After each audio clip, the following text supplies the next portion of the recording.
Wherever they put you and wherever I'll be, I want you to know that. Nobody knew how Casablanca was going to end while they were filming it. Not the director, not the writers, not Humphrey Bogart, and not Ingrid Bergman, who played every scene not knowing which man her character was supposed to love because the writers had not yet decided. The ending that has made audiences cry for more than 80 years was written in the final days of production. And by the end of this video, you will understand why that uncertainty, that beautiful, chaotic, completely unplanned uncertainty, is the reason the film feels the way it feels. Think about the first time you heard those words, "We'll always have Paris." Maybe you were sitting in a darkened theater in the 1940s or 1950s. Maybe you watched it on a television set that was new to your living room. Maybe someone you loved introduced it to you and sat beside you while you watched it for the first time. And somewhere between the fog of that airport and that final goodbye, something happened that very few films have ever managed. You felt the full weight of love and sacrifice and doing the right thing even when it cost everything. All in 2 hours, in black and white, with a cigarette and a white dinner jacket. Casablanca has been ranked by many publications as literally the greatest movie ever made. And the story behind it, the chaos, the accidents, the people who almost weren't there, is as remarkable as the film itself. If these are the films that shaped you, the ones you have carried for decades, this channel was built for you. Subscribe before we start. We are here every week, and we are not going anywhere. Number 10, the writer wanted Clark Gable. Thought Bogart was a common drunk. She was wrong about everything. Joan Allison, co-writer of the unproduced play upon which Casablanca was based, always envisioned Clark Gable as Rick. She didn't care for Humphrey Bogart, seeing him as a common drunk. Allison had written the character of Rick Blaine with a specific man in mind. Tall, charming, the king of Hollywood, Clark Gable, that was her Rick. And when the studio chose Bogart, the compact, weathered, world-weary actor who had spent years playing gangsters and had not yet fully become a leading man, she was not pleased. George Raft, who had made the mistake of turning down roles that Bogart capitalized on in High Sierra and the Maltese Falcon, campaigned for the part but lost out. An early press release claimed Ronald Reagan had been cast as Rick, but this is believed to have been a hoax to promote his movie King's Row. Bogart was always going to be Rick. He had the specific quality the role required. Not glamour, but authenticity. The sense of a man who had already been through something and was carrying it quietly. Gable would have been magnificent. Bogart was true. And the difference between magnificent and true is the difference between a good film and an immortal one. And finding his Ilsa was nearly as complicated. Number 9, they wanted Hedy Lamarr. MGM said no. Bergman cost $25,000 and a favor. Producer Hal Wallace first considered Anne Sheridan for the female lead, then Hedy Lamarr. French actress Michelle Morgan was Warner's first choice, but she wanted $55,000, and Warner's got Bergman from David O. Selznick, who owned her contract, for $25,000 plus the use of Olivia de Havilland's services for one film.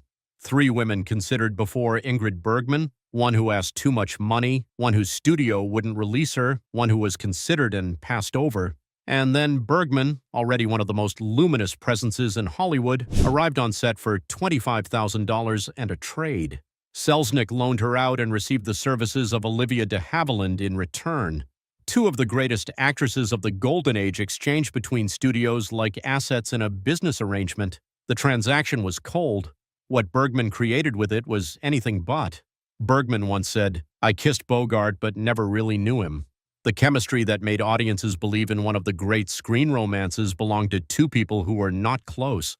That is the specific alchemy of great acting, manufacturing intimacy from professional distance. But the real problem on set was not between the actors, it was in the pages they had not yet been given. Number 8, the script was written one day at a time.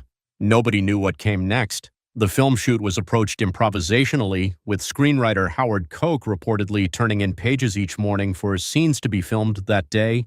The first scene that Michael Curtiz and company shot was one of the flashback scenes in Paris, which caused some problems for both Humphrey Bogart because, in his own words, "I'm not up on this love stuff and don't know just what to do," and for Ingrid Bergman, because as the script had not yet been finished, she didn't know whether her character was supposed to be in love with Rick or Victor Laszlo. Think about what that means. The actress playing one of the great romantic heroines of cinema, playing a woman torn between two men, did not know which man she was supposed to love. The writers had not decided. Bergman notably complained that she did not know how to play her scenes because she did not know whether Ilsa would end up with Rick or Laszlo, so she played both. Every scene of ambiguity, every glance that could mean either love or sorrow or regret, was Bergman doing the only thing she could do, being genuinely uncertain in front of the camera, and the uncertainty that was forced on her by an unfinished script became the quality that makes Ilsa Lund one of the most emotionally complex characters in the history of cinema. She didn't know where she was going, and you could see it, and it was perfect, and the song that holds all of that feeling together almost wasn't in the film. Number 7, the composer hated As Time Goes By, One Haircut Saved It. Max Steiner hated As Time Goes By, insisting that the 6-note ditty was too simple for a love theme, and the song was almost cut from the film at the last minute. Steiner was one of Hollywood's most distinguished composers. He had scored King Kong and Gone with the Wind and dozens of other major productions. He looked at Herman Hupfeld's modest little song, written originally for a forgotten Broadway show in 1931, and found it beneath the film he was scoring. He wanted to replace it with something he had written himself. He went to the producer, he made his case, and he was refused, not for artistic reasons, but for a practical one. Only the fact that Ingrid Bergman had already had her hair cut for her role in For Whom the Bell Tolls prevented Wallace reshooting the scene in which she asked Sam to play it, Sam, play As Time Goes By. Bergman's hair had already been cut. Reshooting the scene would have meant a wig. The producer decided a wig was too much trouble. The song stayed. As Time Goes By was a very minor hit when it debuted in a long-since-forgotten Broadway musical over a decade before the film's release. Thanks to Casablanca, it became one of the most iconic standards of all time. The song that the film's own composer tried to remove, Saved by a Haircut, became one of the most recognized pieces of music in the 20th century. And the man playing the piano while it was sung was not playing the piano at all. Before we keep going, here is the question that matters. How old were you the first time you watched Casablanca? And who was in the room with you? Because most people who love this film remember exactly where they were when they first heard those words. We'll always have Paris. Drop both answers in the comments. How old? And who was there? Number 6. Sam couldn't play piano. A man behind a curtain did it. Sam watched through a gap. Wilson, the only cast member ever to have played the real city of Casablanca, couldn't play the piano. He was a singing drummer. The piano music for the film was played off screen. A pianist sat behind a curtain and was positioned such that Dooley could watch and copy his hand movements.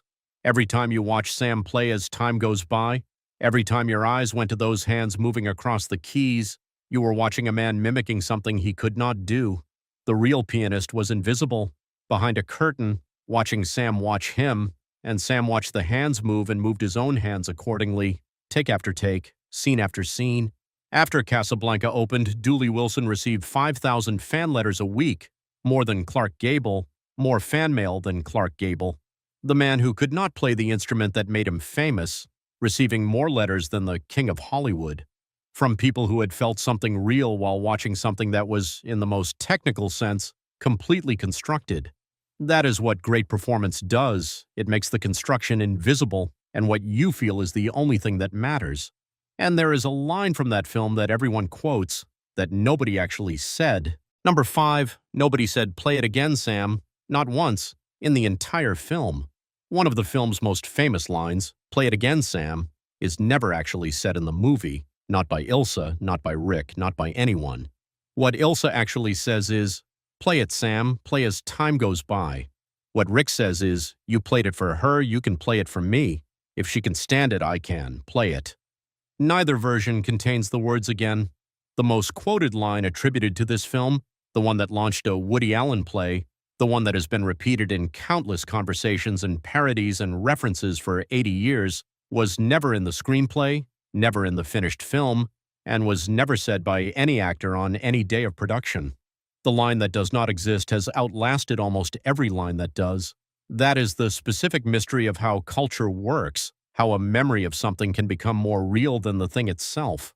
The people who quote it are not wrong about what they felt. They are simply misremembering the exact words through which they felt it, and the feeling was real, which is all that was ever supposed to matter. And then there was the scene that made the entire cast weep, not for the script, for themselves. Before we keep going, here is the question that matters. How old were you the first time you watched Casablanca, and who was in the room with you? Because most people who love this film remember exactly where they were when they first heard those words. We'll always have Paris. Drop both answers in the comments. How old, and who was there? Number 4, the Marseillaise scene. The tears were real. The cast were real refugees. When Laszlo orders the band to play La Marseillaise, it was very emotional for the cast who sang along, and their reactions were very much their true feelings at the time. The supporting cast of Casablanca was filled with European refugees, actors who had fled Nazi Germany and occupied France in the spreading darkness of the war. When the cameras rolled on the scene where the French national anthem rises to drown out the German officers singing in Rick's Café, the tears on the faces of the people in that room were not performances. They were people who had lost their countries, their homes, their former lives, singing the anthem of a France they could not return to, on a soundstage in Burbank, California, in 1942, with the war still happening outside. The director, Michael Curtiz, kept the cameras running. He understood what he was seeing. You cannot manufacture that. You can only be lucky enough to be present when it happens, and wise enough to not call cut. And the man playing the film's villain had already lived the story he was acting in. Number 3, the Nazi villain had already helped the hero escape the real Nazis. Konrad Veidt plays Major Strasser, the Nazi villain trying to prevent Victor Laszlo from escaping. In real life, Veidt had helped Paul Henreid avoid being sent to Nazi Germany. Konrad Veidt was a German actor who had fled the Nazi regime, who had refused to work in Hitler's Germany, who had publicly opposed everything his character represented. He was playing a Nazi officer on screen. In real life, he had already done what Victor Laszlo does in the film, helped a colleague escape the very forces he was now pretending to serve on camera. Veidt was one of the highest-paid actors in Hollywood at the time. He donated most of his salary to the British war effort. He wore the uniform. He played the villain with complete conviction, and he went home at the end of each shooting day to a life that was the precise moral opposite of the character he had just inhabited. The film's most dangerous man was one of its most decent human beings. In a film full of people who were more than their roles, he was perhaps the most.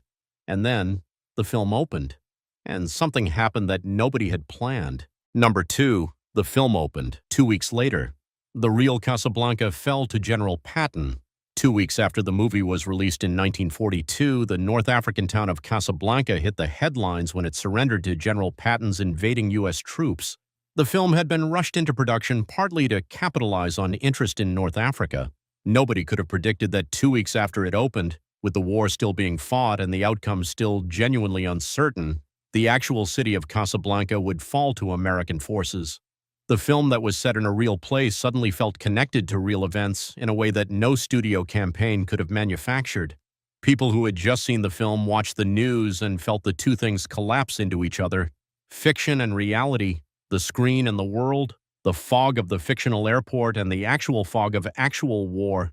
The film went from a romantic drama to something that felt briefly and powerfully like prophecy. And the audiences of 1942, living through the war, uncertain of its outcome, needing to believe that love and sacrifice and doing the right thing could matter, found in it exactly what they needed at exactly the right moment. Timing in cinema is everything. And the timing of Casablanca was something no one could have engineered, and the man at the center of it all, the one who received more fan letters than Clark Gable, never received what those letters should have built. Number 1, 5,000 letters a week, more than Clark Gable, and a career that never followed.